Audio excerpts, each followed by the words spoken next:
everyone, welcome to Lukmaan IAS. Today we are going to have the Hindu newspaper analysis dated 17th of July 2023. We are going to understand about the most important articles that have been in news today. So let us quickly see these articles one by one, and we have also taken many questions for the prelims exam and also mains exam. There are topics for the PT pointers also. So let's start the discussion for today's newspaper. Okay, so these are the articles that we have listed for today's discussion. Apart from this, in the second page also there are many such articles. So the articles that came in today's newspaper are from various sections that includes the environment and ecology, the science and technology, Indian economy, international relations, so polity. There are many topics. So these are the list of articles that we are going to discuss, and this is the page number from where we have taken these articles. Apart from this, these are the other pages, other articles that we are going to discuss. So let's have a discussion for the first topic. This article talks about government sets up a new panel to review all NSO data. Okay, all NSO data means National Statistical Office. NSO stands for National Statistical Office. So basically, if we talk about this topic in detail, let's come to this topic first. So topic number 1.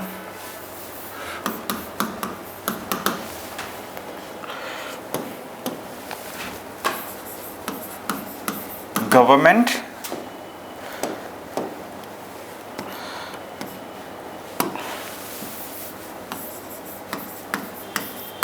sets up a panel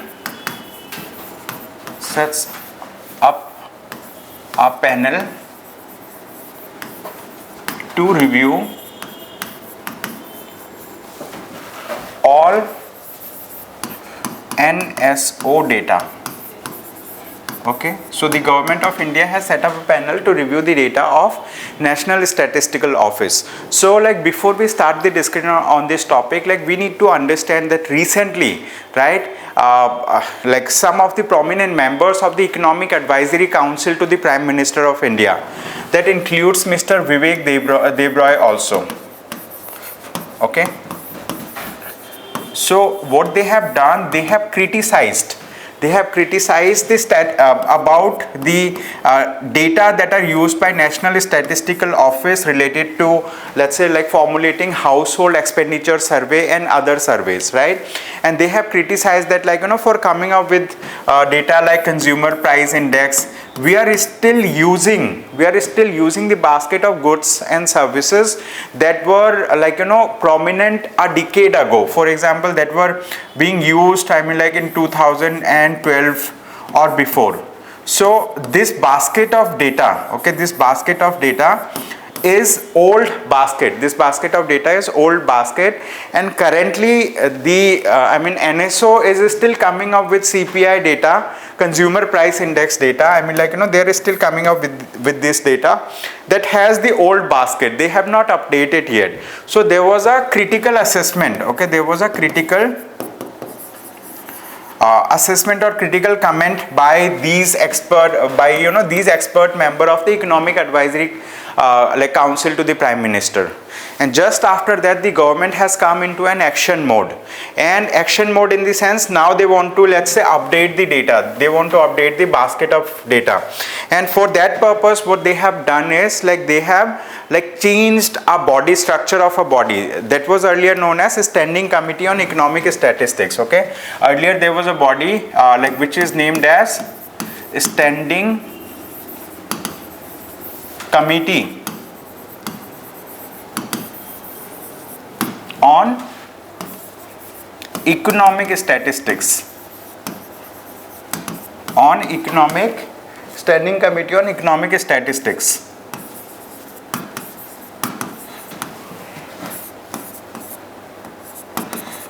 And they are changing the structure of this body because the Standing Committee on Economic Statistics, they had a narrow mandate. They were only looking into the economic data. but they are restructuring the body and they are going to formulate another body which is known as Standing Committee on Statistics. Okay, so the new body that they are going to come up with is Standing Committee on Statistics. Standing Committee on Statistics. Okay, Standing Committee on Statistics, in short SOCS. Okay, so they are going to formulate this body, and this body will be having a wider mandate. Wider mandate means they will look into the entire statistical data, and this body will be let's say like functioning under National Statistical Office. Okay, we do have a body which is known as National Statistical Office. National Statistical Office, in short NSO. This body, I mean like this Standing Committee on Economic Statistics will be functioning under National Statistical Office, and National Statistical Office itself is a part of Ministry of Statistics and Program Implementation. In short, it is known as MOSPI. Okay, Ministry of Statistics and Program Implementation is the ministry, right, that is responsible for statistics related thing in India. So this is the update, and this particular body, which is a Standing Committee on Economic Statistics, it will be headed by a person named Pranab Sen. Okay, Pranab Sen, and he has been earlier chairman of a body which is National Statistical Commission. Okay, he was chairman of National Statistical Commission. So like so that's how the government is doing the restructuring of this body.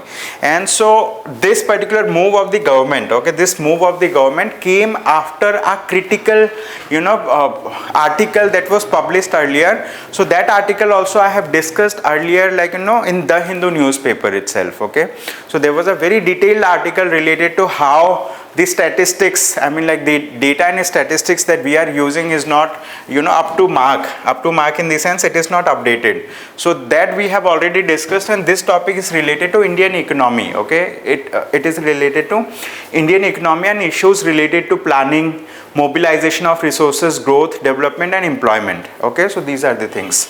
So with this we will take a question. We will try to solve this question. It says, let's read this question. Okay, just read with me. It says, which panel replaced a Standing Committee on Economic Statistics? Okay, so Standing Committee on Economic Statistics was an earlier panel, so it's going to be replaced by Standing Committee on Statistics. Okay, it will be replaced by, in short, Standing Committee on Statistics. So correct answer for this question is option A. Okay, correct answer is option A. So with this, we'll move to the next topic quickly. Okay. Now, here we have another question that says, like this is the solution of the previous question. Sorry. Now, so let's take this topic for discussion. This is the second topic. It says, panel wants Kuno Cheetah to undergo medical review. So this topic is related to the Cheetah reintroduction program, where the government of India has like thought of reintroducing cheetah in Indian subcontinent. So cheetahs have been declared as extinct from India in the year of 1952 itself. Okay, so cheetahs were declared extinct from the Indian subcontinent or from India in 1952 itself, and after then the government of India has been thinking of reintroducing cheetah in India, and for that like we have partnered, the government of India has partnered with many other countries, that includes like like South Africa and Namibia, like these are African countries. Okay, so we have like tied up with those countries so that like we can import cheetahs from there. Okay, so that we can, let's say, translocate some of the cheetah from there to like Kuno National Park. So in India we have a Kuno National Park, and this Kuno National Park is located in the state of Madhya Pradesh. Okay, Kuno National Park is located in the state of Madhya Pradesh. So here we have reintroduced cheetah recently. Around 12 cheetahs have been let's say sent over there, and the Prime Minister of India has taken a special let's say privilege, or he has taken a special interest in the cheetah reintroduction program. So we do have cheetah reintroduction program, under which we have translocated cheetah. But the thing is, what has happened, many of those cheetahs have died in the recent past, and in the last week itself, there were 2 reports, I mean they're cited that 2 cheetahs have died in 1 week. Okay, so cheetahs have been dying, those cheetahs who have that have been translocated to India. So since the cheetahs are dying, now people are, let's say, pondering upon, people are thinking, what could be the reason that cheetah have died? They are investigating the issue, and one of the issue that they have identified is the collar. Cheetahs are geo-tagged with collar. I mean, they are, let's say, they're given some collar thing, so that wherever they move, it can be tracked by the forest officials. And one of the person have notified that because of collar, they have been affected by infection, and that infection led to the death of a cheetah. So many cheetahs have died so far. So now the conservation officials are rethinking about habitability of the cheetah in the Kuno National Park. So we need to identify the reasons. Reasons means what are the reasons that led to, let's say, death of these cheetahs. One of the reason would be that they are not able to adapt to the climate in Kuno National Park. Other reason is they are not getting the proper prey base. Other can be, let's say, infections, we have discussed about collar mite. So there can be many such reasons that may lead to, let's say, their death. So still it is being investigated, and we need to understand about one thing, that Kuno National Park is located in the state of Madhya Pradesh. Okay, so we do have cheetah reintroduction program, and for this the government of India has various legal provisions also that are there in India. Okay, so we will discuss about those legal provisions. Okay, so let's quickly understand the second topic. Topic number 2, it says cheetah reintroduction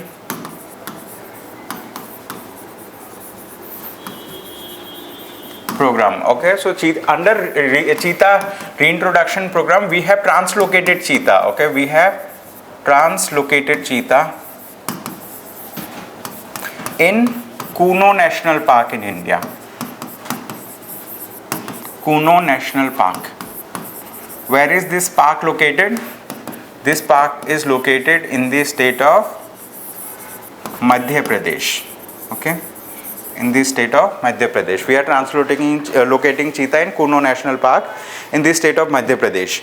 And many of these cheetahs are dying, and we do have many legal provisions, I mean that talks about, let's say, conserving the wildlife, conserving the natural environment, and these include, okay, I'm just writing, Wildlife Protection Act. Okay, Wildlife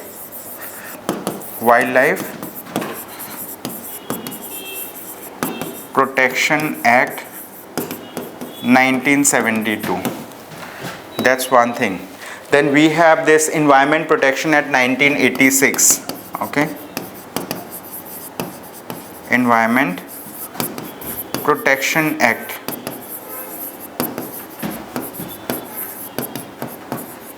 1986. Apart from this, we have Biological Diversity Act.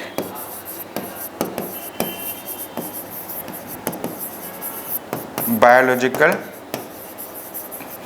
Diversity Act. Okay, Biological Diversity Act of 2002. These are some of the, let's say, legal framework, legal provisions that are there for conserving species of various types of flora and fauna. Apart from this, there are certain global, let's say, such conservation measures where India has participated. These include, sites. These include sites. Global conservation measures. Global conservation measures.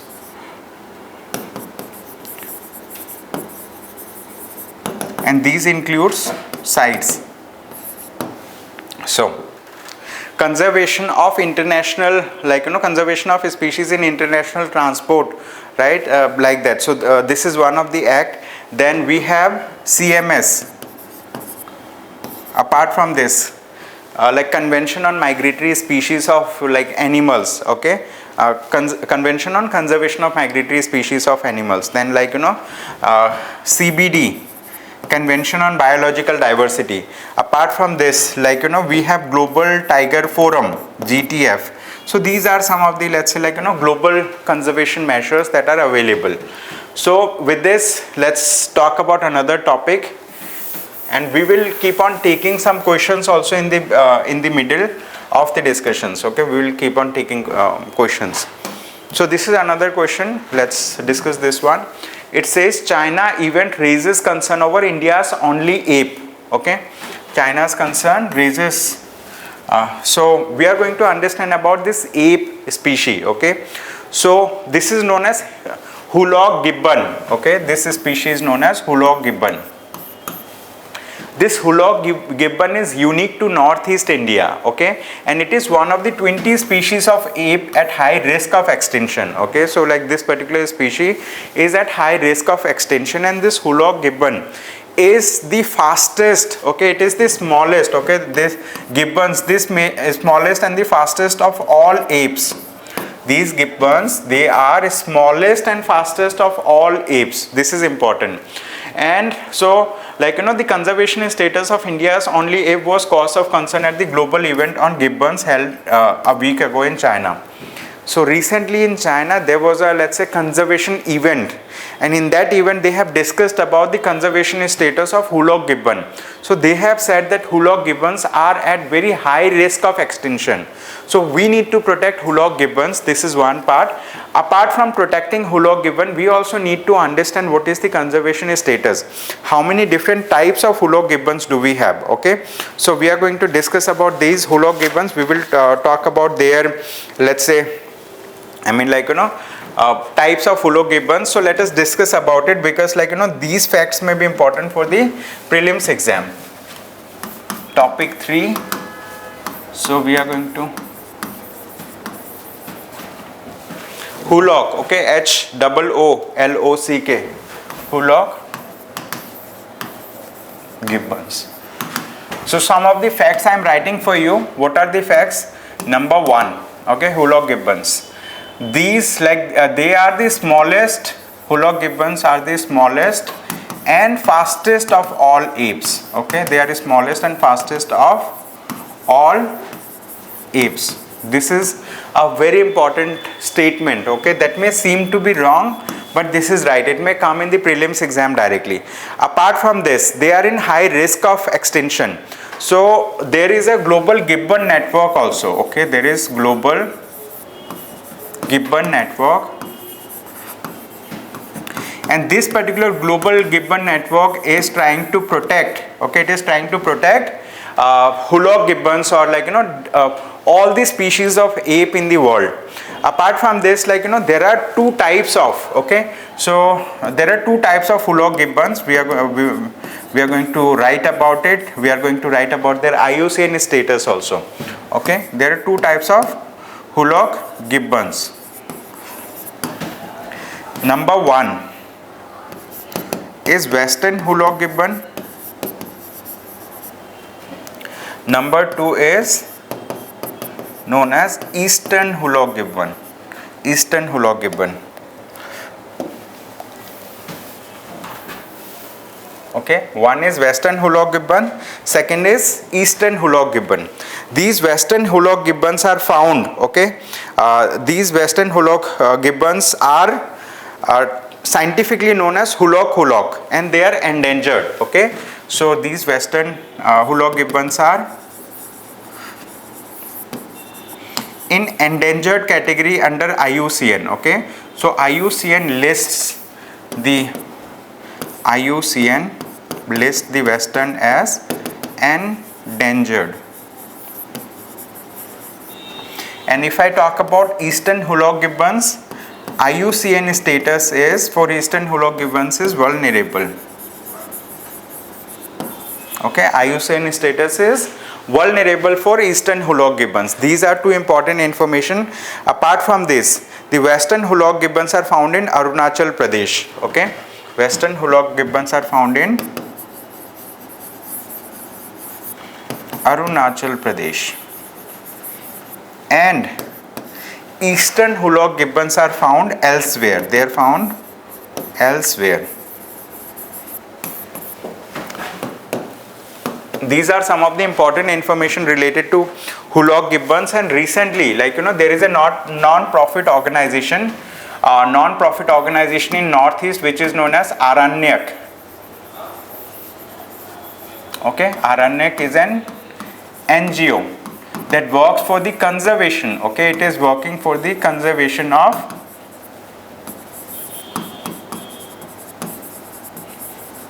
hoolock gibbons. And this Aranyak is one of the founding member of Global Gibbon Network. Okay, it is one of the founding member of Global Gibbon Network. Okay, so they have been working for the conservation of hoolock gibbon.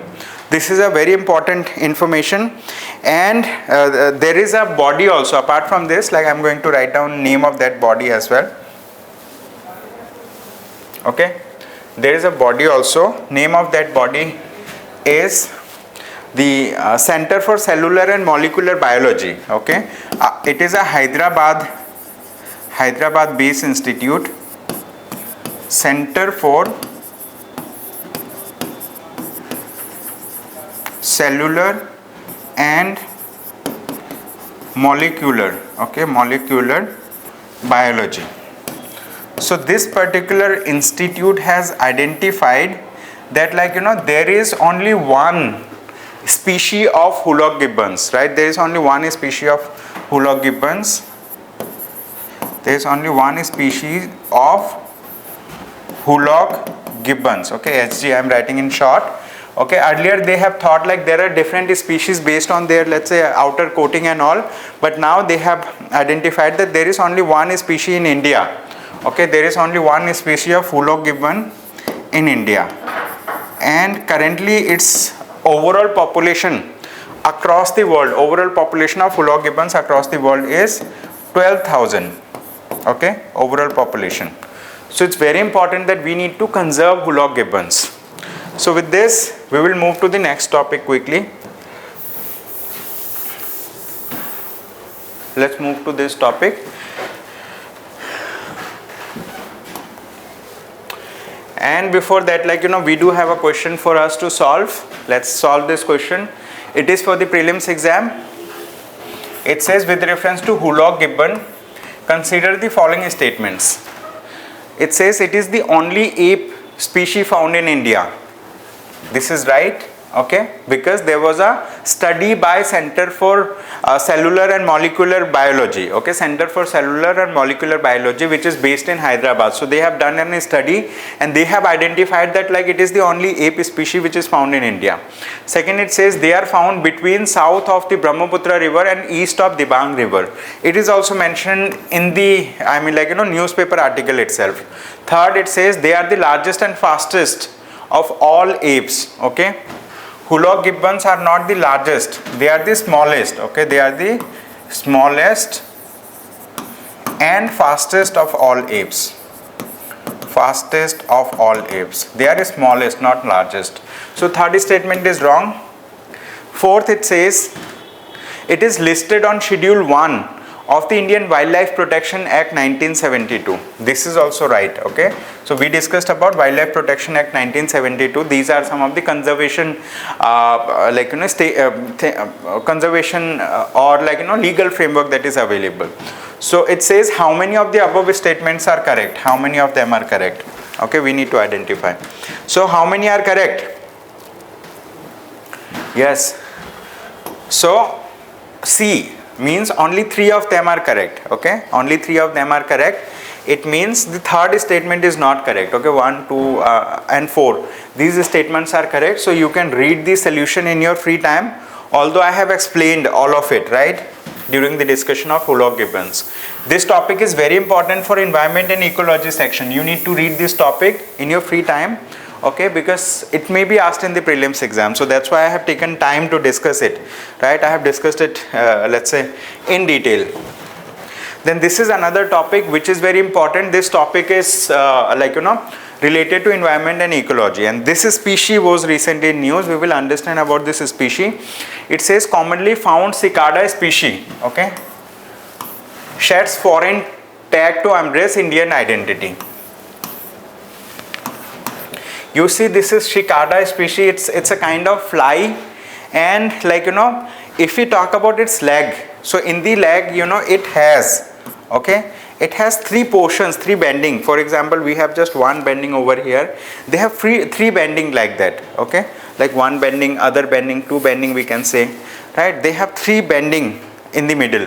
So they are known as cicada species. What is special about cicada species? They said these cicada species were earlier found in Malaysia, okay, they were found in Malaysia in 1850s, but so they are known as, let's say, this Purana tigrina, okay, they are known as Purana, Purana, Purana tigrina, the Malaysian one, okay, the Malaysian one is known as Purana tigrina. So they had an foreign, let's say, foreign identity, but recently the authors have identified that they have evolved over time, and now they have achieved they have embraced the Indian identity. Why? And they have just changed its name also. It is Purana Chivadu, okay, so it is now known as Purana, Chevadu, Purana Chivadu, okay, Purana Chivadu. It is known as Purana Chivadu now, and Chivadu is a Malayalam word, okay, Chivadu is this is a Malayalam word. So this is the thing, and this particular thing has been, let's say, has been recently told by an association which is known as Association for Advancement in Entomology, okay, Association for Advancement in Entomology.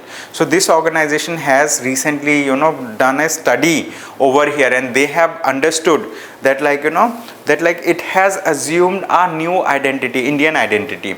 And they said earlier they have they have identified that there are two different species, but now they have come to an understanding that the Chivada species, they have assumed Indian identity now because of their evolution, right?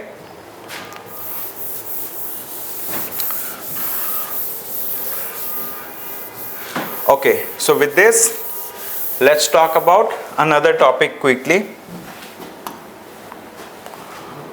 This topic is again important.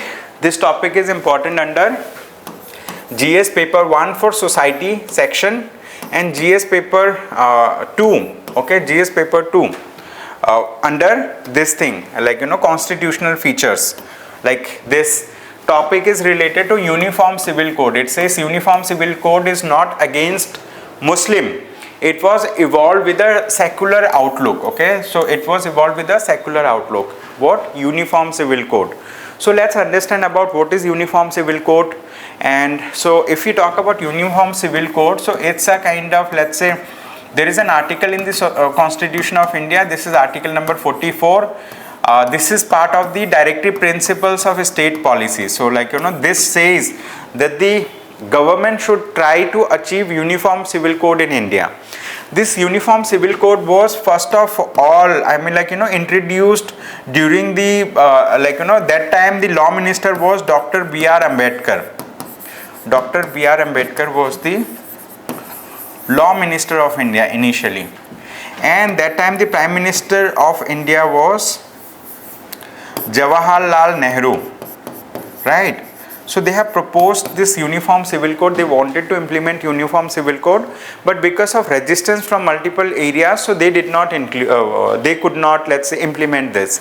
Now the present government which is in power, right, it is trying to implement Uniform Civil Code, and there are resistance from multiple sections of the society, including Muslims. So among Muslims, they have All India Muslim, okay, All India Muslim Personal Law Board, and that All India Muslim Personal Law Board is opposing the let's say implementation of Uniform Civil Code.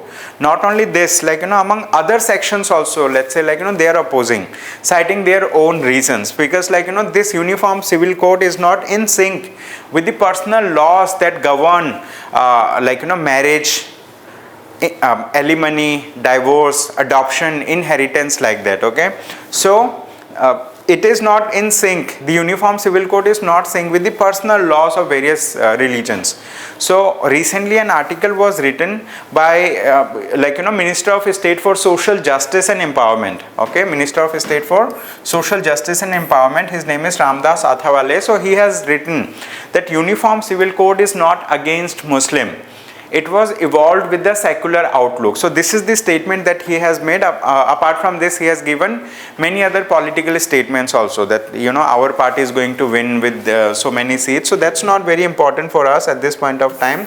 So it is important that you understand what is Uniform Civil Code, what it tries to achieve, what is the constitutional provision related to it. It is mentioned in the Constitution of India itself, Article 44, that is part of directive principles of state policy, and DPSPs are those principles that the government, like central government or state government, should keep in mind while formulating certain laws and legislations for India, right? So this is the thing. So with this, we'll move to the next topic quickly.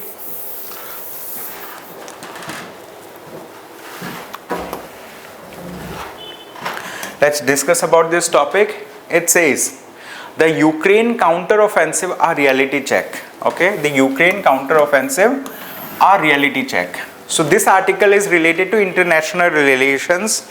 It talks about the relation between Ukraine and Russia.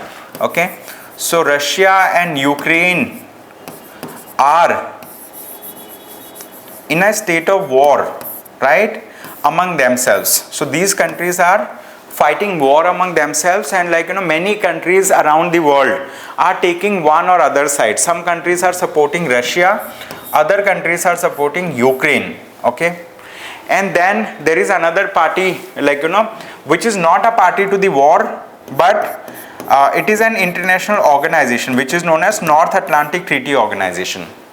So these countries, the North Atlantic Treaty Organization is a military grouping. It's a military grouping, and Ukraine wants to become a member of North Atlantic Treaty Organization. But North Atlantic Treaty Organization did not accept the membership of Ukraine as as of now. Although they have invited Ukraine back in 2008 to be a member of North Atlantic Treaty Organization, but it's been 15 years that Ukraine could not join North Atlantic Treaty Organization. There is a two-step process for getting the formal membership of NATO, and one of the steps has been waived off for Ukraine by NATO, but still the other step, it is facing difficulty to fulfill the other steps, because some of the countries are opposing the entry of Ukraine into the NATO. Okay, and also if Ukraine becomes a part of NATO, so war is already happening against Ukraine, so it will be a war for NATO also, North Atlantic Treaty Organization. So North Atlantic Treaty Organization already has 31 member countries. One of the member is Finland. So recently, Sweden may also join, and if Ukraine joins, so it will be a block of, let's say, more than 31 countries, and if they fight against Russia, so it may lead to a third world war. So countries around the world are opposing any third world war to happen, because the first world war we have seen huge amount of destruction, right? Destruction of property, killing of human beings, and lot of damages, and war has always caused damages rather than giving any fruitful benefits. This has been seen. Apart from this, the Second World War also was fought. After First World War, they have implemented League of Nations, but League of Nations was not able to stop the Second World War from happening. Second World War happened, and then the people around the world, they have implemented United Nations Organization, UNO. This UNO is mandated to stop any world war from happening. right? At this point of time, Russia is a permanent member of the United Nations organization. USA is a permanent member. China is a permanent member, right? So like it has 5 permanent members, and like any resolution against Russia will be, let's say, vetoed by Russia itself in the United Nations Security Council. All right. So the thing is, like, Third World War, I mean, like, it is the responsibility of the world leaders to stop the world from, like, going for a third world war, because we have already seen destruction in the world, and now we are not in a position to see further destructions. So that's why, under this article they talked about, like, what are the, like, this article discusses in detail about various places in Ukraine where warfare is happening, because, like, Russian soldiers have entered into the territory of Ukraine. They are, let's say, marching towards the capital of Ukraine, but Ukraine is resisting, and now Ukraine is being supported by many countries. Like, those countries are not jumping into the war, but they are supporting Ukraine by giving some kind of, let's say, arsenals, right? Artilleries, guns, and giving weaponry supplies, okay, to Ukraine. So that is happening, and like more than 9,000 civilians have been killed so far in Ukraine, right? So Ukraine is facing huge existential threat, okay, it is facing huge existential threat. So that's why the president of Ukraine, Volodymyr Zelensky, he wants to stop the warfare at any cost, and apart from this, now they have launched a counter offensive. Counter offensive means now they are in a now they are willing to fight against Russia in a manner that they want to, let's say, launch an offensive against Russia, and for that they are getting support and help from United States of America, okay, they are getting support and help from United States of America in this case. So this is an ongoing issue that is happening, and we need to see how, I mean, like, it is going to be it is going to end. And like, the United States National Security Advisor, okay, his name is Jake Sullivan, he has recently said that this is a story that continues to be written day by day. Counter offensive, I mean, like, it's not a one day war, so a story that is written day by day. So that's indeed true, but we still need to see how this unfolds. And this article summarizes in a way that says Washington's willingness to bypass ethics in its backing of Ukraine is a reflection of how badly Kyiv's counter-offensive is faring. Okay, so this is the thing. Now in this article itself, they have mentioned about Sea of Azov. Okay, Sea of Azov. So if we see the Sea of Azov, so this is the Sea of Azov, and these are the countries that are surrounding Sea of Azov. Like, on one side we have Russia, right? Another side we have Ukraine. Okay, and Sea of Azov, I mean, like, there is a strait also that is very important. This strait is known as Strait of Kerch.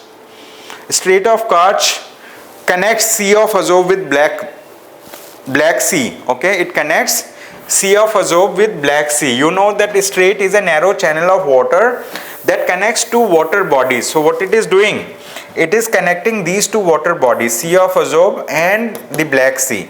This is a very important topic. I mean, like, for prelims exam. In prelims, they may ask about where is Kerch Strait located. It is located between Black Sea and Sea of Azov. So that's an important part.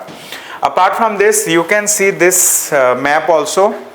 This map showcases this Sea of Azov, this Crimea, right, Ukraine, and other countries like Russia, Belarus, okay, like these countries. Okay, so Russia has annexed this these regions that include Luhansk, Donetsk, and Mariupol, but Ukraine is trying to capture, okay, it is trying to capture area of Crimea through launching counter offensive.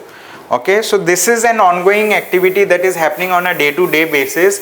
I mean, like, keeping a track of it becomes little hectic, because every day new development happens in this region. But like, whatever important comes for the UPSC exam, I'm going to discuss with you. Okay, that's the thing. Then with this, like, we came to another article that says something special. Okay, it says something special. It says India's relationship with France is unique and multidimensional. This article is very important. Why it is important? Because this article talks about, Okay, so let's discuss about this thing.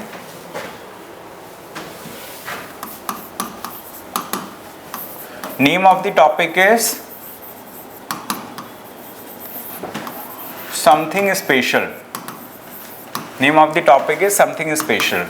And in this topic, they have discussed about India-France relation. Okay, India-France relations.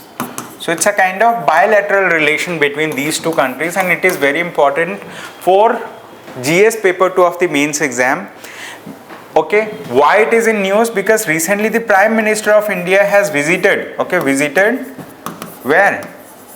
France, and they have signed some agreements. And these agreements are very important. One of the agreement pertains to this Rafale, Rafale helicopters. Apart from this, it also includes deal for certain kind of helicopters. They are also known as choppers, and these helicopters will be jointly made by Hindustan Aeronautics Limited from Indian side, and it is going to be supported. It is going to be supported by Safran. Name of the company is Safran from France. Safran from France. So these two companies are going to implement, let's say this particular thing. And they have also signed an act, they have signed an agreement for themselves. That is, this agreement is known as Horizon 2047. Agreement is Horizon 2047. So the India-France relationship, this already spans 25 years. So it's been 25 years that we have established diplomatic relationship with France. It's been 25 years that diplomatic relationships have been established with France, and we are celebrating the diplomatic relation. And from now itself, we have signed an agreement for next 25 years to come. That is known as Horizon 2047. And this particular agreement is going to be very strategic. So here this is known as a strategic roadmap. It is a strategic roadmap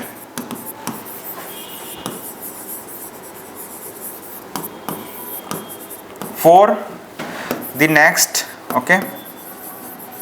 25 years for these two countries. And in the next 25 years, they are going to, let's say, implement many good things among themselves. And these strategic horizon includes areas like defense, nuclear power, space, technology, and many other things, right? So this strategic horizon, this is a very important thing for us to understand.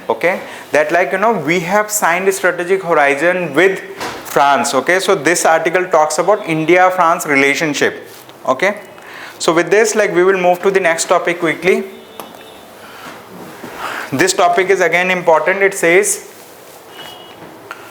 how gaps in cloud system configuration. How gaps in cloud system configuration could expose sensitive user data. This article is important under science and technology section. So we have included the syllabus part of science and technology. It says current affairs under general science, and for the mains exam these topics are mentioned.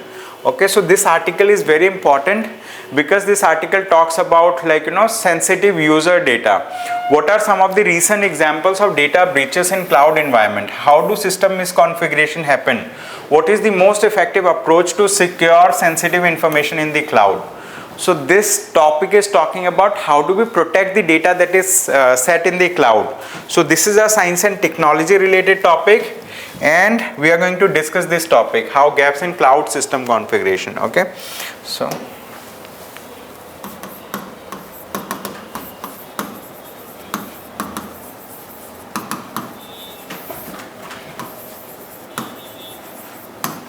I'm just shortly writing it for you. Protecting cloud data. How do we protect the data in the cloud? So basically, what is cloud? We need to understand what is cloud. Okay, what is cloud? We need to understand about cloud. So here technically this cloud refers to storage of data. Okay, many companies, they store data, storage of data in secure servers. Okay, in secure servers. So there are many companies like ours, right, Lukmaan IAS. So we do have a lot of data, and like we store these data over the cloud. We have taken, let's say, like, cloud account from a cloud service provider. So we upload our data, we keep our data over there, and whenever we need, we retrieve the data. So that data is like, we have given multiple user access, like, there is admin user access, there is other user access. So we have given user access to many people, and they are accessing their own data. Okay, they're accessing their own data. So on the cloud servers, we store data, we retrieve data, we give user IDs to the students and all. So similarly, other companies are also doing, and the cloud servers protect the data. They give, they give security to data in the form of encryption technology. Okay, so they encrypt the data, they secure the data in the cloud. Okay, they secure the data in the cloud. But these data is always secure? So there is an architecture that is being provided by these cloud service providers, and we use those architectures, and it depends on the, let's say, like, kind of application that we build. And if we are using some legacy architecture, let's say, like, we are using some legacy architecture for building, okay, for building the technology, for building, let's say, legacy means like we are using a very old fashioned or like, old architecture to build an application. So although that application will be uploaded in the this cloud server, but those applications may be having some kind of vulnerabilities, and these vulnerabilities may be exploited by, hackers out there. So protecting the data in the cloud is the responsibility of the company like us. There is responsibility of the cloud service providers. However, since these cloud service providers are some of the most established, well-known companies, so they have established their framework in a manner that they ensure that very less data breaches happen from their end. Although it is possible, it happens, right, many a times. But the vulnerabilities lie in the application level also. The application level vulnerabilities lies. So we need to protect that data. So in this article, they have discussed about how the data is protected, what is the responsibility of the client, the companies that are storing their data on the cloud and all. So it talks about cyber security, and in this article they have mentioned about two type of thing. One is they have mentioned about some of the data breaches also. Data breaches, for example, have there been data breaches? So they have mentioned that CoWIN portal. You might be knowing, Government of India had implemented a CoWIN portal during COVID period, and it was alleged that there was a Telegram bot, and that Telegram bot had access to all the personal data of users from the CoWIN portal, and we could access that data from the Telegram bot itself. So this was one of the data breach incidents. Apart from this, there is an organization which is known as Computer Emergency Response Team.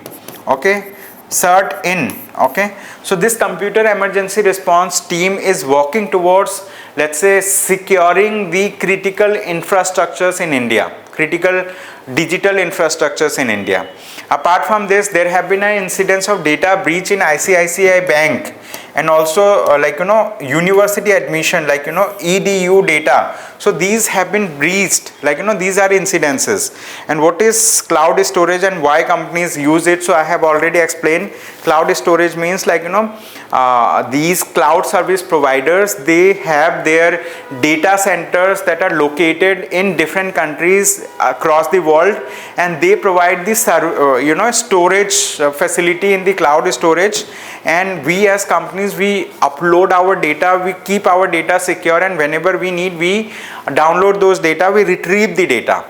But Why do we not maintain our own data center? Because like it's going to be very, very expensive for us to maintain the data centers. That's the thing. It says what are the risks associated with cloud storage? Lot of risk. I mean, like, you know, vulnerability in the cloud architecture, vulnerability in the applications, vulnerability in the, let's say, like, you know, like legacy framework of the applications. How do legacy system weaken cloud storage setup? Yeah, legacy systems are, like, you know, their vulnerabilities may be known by the hackers already. So hackers may exploit the vulnerabilities. Then should data breaches be treated on at par with data exposure? So data exposure and data breaches are two separate terms, that but they should be treated equally. Why data exposure happens? Because of a human error. It happens because of a mistake, that, like, you know, mistakenly the data get exposed. That's a human error. But data breach means, like, you know, it's not only human error, means, like, you know, there may be some actors means hackers who have hacked the data from the cloud servers, right? So that's the thing. What are system misconfiguration? So there can be system misconfiguration also. Who is liable for data protection? So it says the onus of ensuring data security lies with the companies, even though they grant access to data to vendors and like, you know, partners. So the companies who are establishing, like, you know, who are using the data, so they have the responsibility of it. What are the risk of data migration in the cloud? Data migration means today I am using, let's say, like one type of cloud service, one type of cloud server, let's say, like, you know, Azure. Later on I think of using, let's say, AWS. So we need to migrate the data, right? To migrate the data also there are risks associated with this, like, you know, you need to take backup and then you need to upload it, and during the process, you know, in the other system, during the process there may be data breaches. Okay, so that's the thing. There are tools available that help in migration of data. Lot of things are available. So that's all, I mean, like, you know, in this topic. So this is a science and tech related topic. It's a very important topic for those people who are, let's say, from a computer science background, who understand about data breaches, cyber security and all.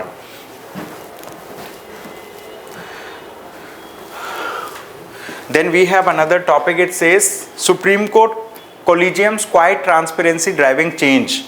Okay, Supreme Court Collegium's quiet transparency is driving change. So in this article they have discussed about the Supreme Court of India and the Collegium system. So let's understand about the Collegium system quickly.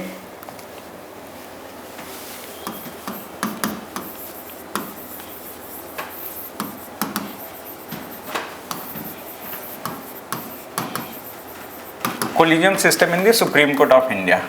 So what is Collegium? Collegium is a forum. Okay, it's a high level forum of judges. Okay, it's a forum of judges, and these judges include you know, forum of judges. How many judges are there? 5 judges in case of India.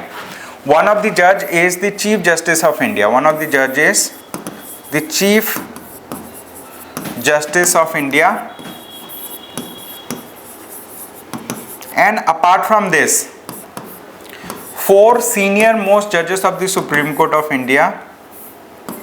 4 senior most judges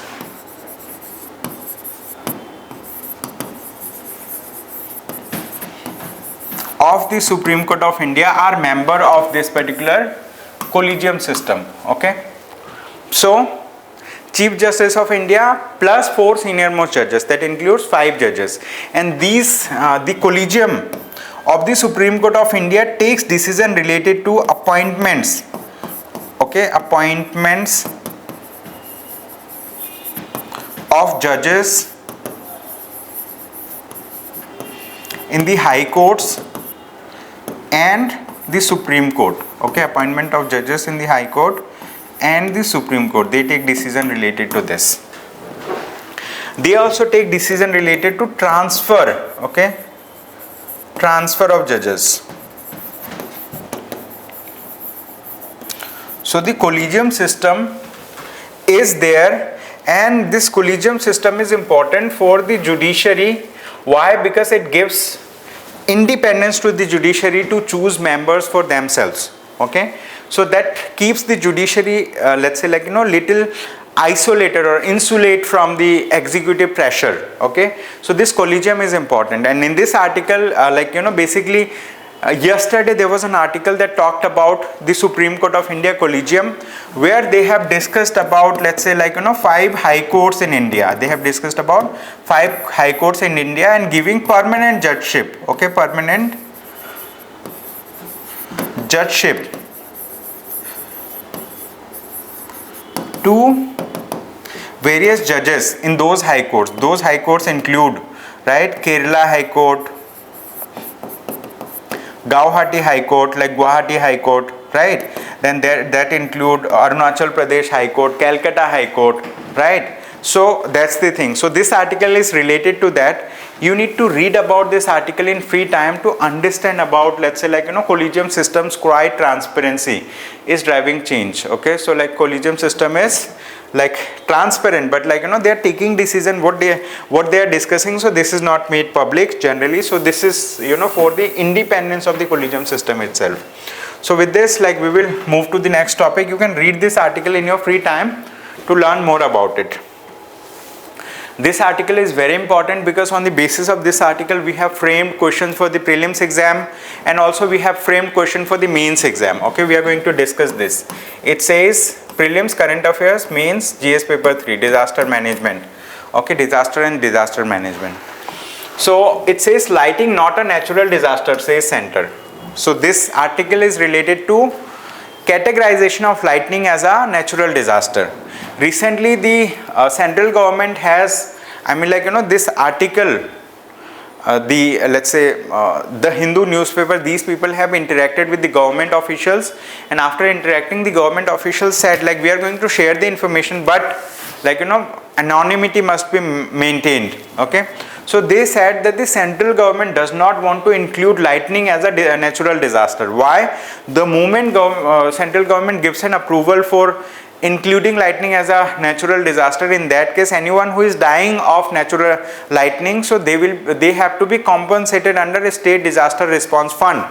Okay, they have to be compensated under space disaster response fund, and space disaster response fund, 75% of the contribution in state disaster response fund comes from the central government, 25 comes from the state part. Okay, so in state disaster response fund. And for northeastern and hilly states, right, 90% contribution comes from the central government and 10% comes from the state government. So that's the thing. And the central government is not in favor of including natural, lightning as a natural disaster. Why? Because central government will have to, let's say, spend money on this particular thing. But there are some states in India that have witnessed huge amount of lightning, and many of the people in that state have died because of lightning, and that includes the state of Bihar also. Okay, so overall, in the state of Bihar, right, so Bihar's disaster management minister, he told that 107 people recently died till 6th of July in the state of Bihar from lightning events. Okay, so the NCRB data, NCRB stands for National Crime Records Bureau. This data also show that 2,880 people died in lightning strike in 2021. In 1 year itself, 2021, 2,880, means around 300 people died as per NCRB data. You can understand that this is the recorded data. There can be huge number of deaths that are not recorded also, right? Only recorded are those incidents that have been, let's say, noted, reported, right? Only then it is recorded. So that's the thing. And so there have been some of the views from India Meteorological Department related to this lightning, and also India is among only few nations that have facilities to warn people of lightning few days back, 5 days to, let's say, 3 hours, like that. So India is among the select nation of countries that have these lightning lightning related advanced, lightning related advanced warning system in India. Many countries do not have it in the world. So India is among those select countries. This question says it was constituted based on the recommendation of 12th Finance Commission. It was constituted based on the recommendation of 13th Finance Commission. Okay, 13th Finance Commission. That means the first statement is wrong. Then it says it is audited by the Comptroller and Auditor General of India every year. That is also right. Okay, that is right. Then the central government contributes 75% of SDRF's allocation for general category of states and UTs. Right, and for northeastern and hilly states the central government contributes 90%. So second and third statement are right, so option B is correct. And apart from this, I do have another question for you. It says critically analyze the impact of natural disaster in India. Examine the steps that is needed to be taken to strengthen India's disaster preparedness, prevention and mitigation. Okay, so you need to write this answer and share this answer to us. Like we have already shared the email address, which is evaluation@lukmaanias.com. We are going to evaluate your answer and we are going to give our feedback to you. Okay, write this answer and share it with us for evaluation. And also we do have some other questions also after the next topics.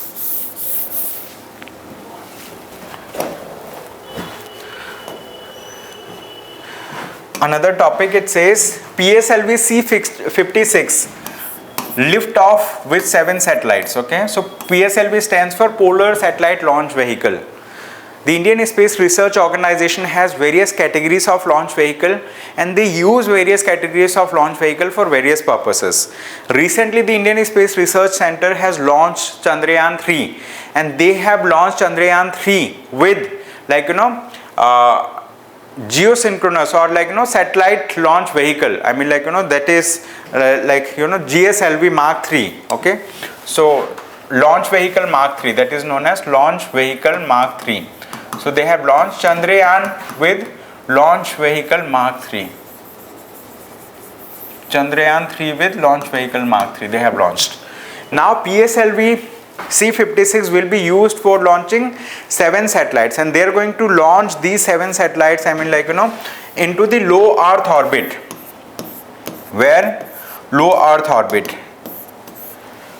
An orbit for which the height from the surface of Earth is less than 2000 kilometers. Okay, less than 2000 kilometers forms a part of low Earth orbit. Okay, forms a part of low Earth orbit. That's the thing. So you need to understand about this thing. They are going to launch it from Vikram Sarabhai Space Center and name of those satellites are mentioned over here. Some of the satellite belongs to some other countries also.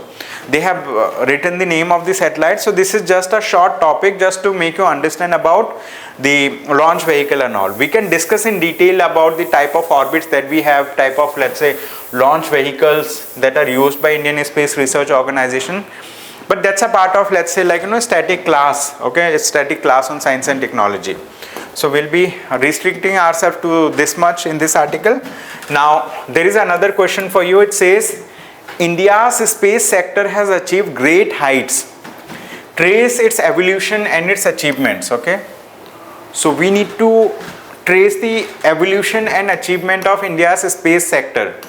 You need to write this answer in 150 words, 10 marker question. Okay, again after writing you can share it with us on the same email ID, which is evaluation@lukmaanias.com. Okay, evaluation@lukmaanias.com. With this we have another topic, quick topic. Okay, quick topic. UK formally signs up to Trans-Pacific Trading Bloc. Okay, so what is this Trans-Pacific Trading Bloc? It is known as Comprehensive and Progressive Agreement for Trans-Pacific Partnership. Okay, name of the agreement I am just writing here.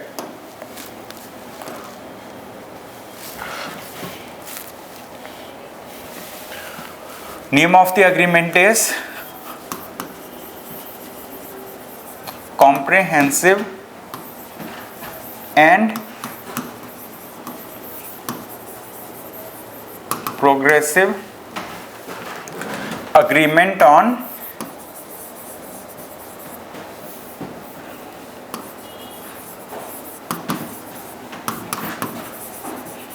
Trans-Pacific Partnership.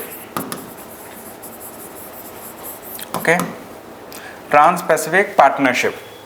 This is known as Comprehensive and Progressive Agreement on Trans-Pacific Partnership. So this is a very important agreement that has been recently signed by UK government. Okay, they have formally agreed and they have formally joined the Trans-Pacific Partnership. And like, who are the members of the Trans-Pacific Partnership? They are Canada, Japan, Australia, New Zealand, Brunei, Chile, Malaysia, Mexico, Peru, Singapore and Vietnam. These are the member countries of Trans-Pacific Partnership in Comprehensive and Progressive Trans-Pacific Partnership. Okay, so this is being signed. Now UK has also joined. So in addition to these members, UK is also a party to this. Okay, so you need to remember the name of member countries also, because it is going to be very beneficial for you. Okay, for your preparation, you need to remember the name of members also. So with this, like, we'll move to the next topic. Again, it says army troops for bilateral exercise in Ulaanbaatar. Okay, so this topic is important under science and technology and under defense. Okay, defense topic. Why? Because this topic talks about bilateral military exercise. Okay, bilateral military exercise between two countries. What are those two countries? India and Mongolia. Okay, these are known as India and Mongolia. These two countries conduct annual bilateral military exercise. Okay, annual bilateral military exercise, and this is known as, this annual bilateral military exercise is known as exercise Nomadic Elephant. Okay, it is known as exercise Nomadic Elephant. It's important that you remember the name of this particular exercise. This exercise is 23rd edition of exercise Nomadic Elephant. This exercise is conducted 1 year in India and next year in Mongolia, then next year in India, then Mongolia, like that. Okay, so on alternate basis it is conducted in these two countries. Okay, now it is going to be conducted in Mongolia. Now this exercise is going to be conducted in Mongolia. Alright, so with this, you just need to remember this, and like, I do have a question for you on this topic. The question, okay, this topic, it says, with reference to nomadic elephant, consider the following statements. Okay, with reference to nomadic elephant, consider the following statements. Number 1, India and Russia are the participants. This statement is wrong, because it's not Russia, it is Mongolia. Mongolia. It is a bilateral naval exercise. It says it is a bilateral naval exercise. It's not a naval exercise, it's a military exercise. Again, the exercise is scheduled to be conducted at Ulaanbaatar. This is right. Okay. Now they are asking how many of the above statements are correct. How many of the above statements are correct? Only one of them are correct, which is third statement, and 1 and 2 are incorrect. Means option A will be the right answer. Okay, which option? Option A will be the right answer in our case. Okay, so you can read about the exercise Nomadic Elephant in your free time. You can learn about it, and so for that you can download the PDF from the description of the YouTube video. So that's all from my side for the day. Thank you so much everyone for attending the session. I hope you have a good day ahead. Thank you.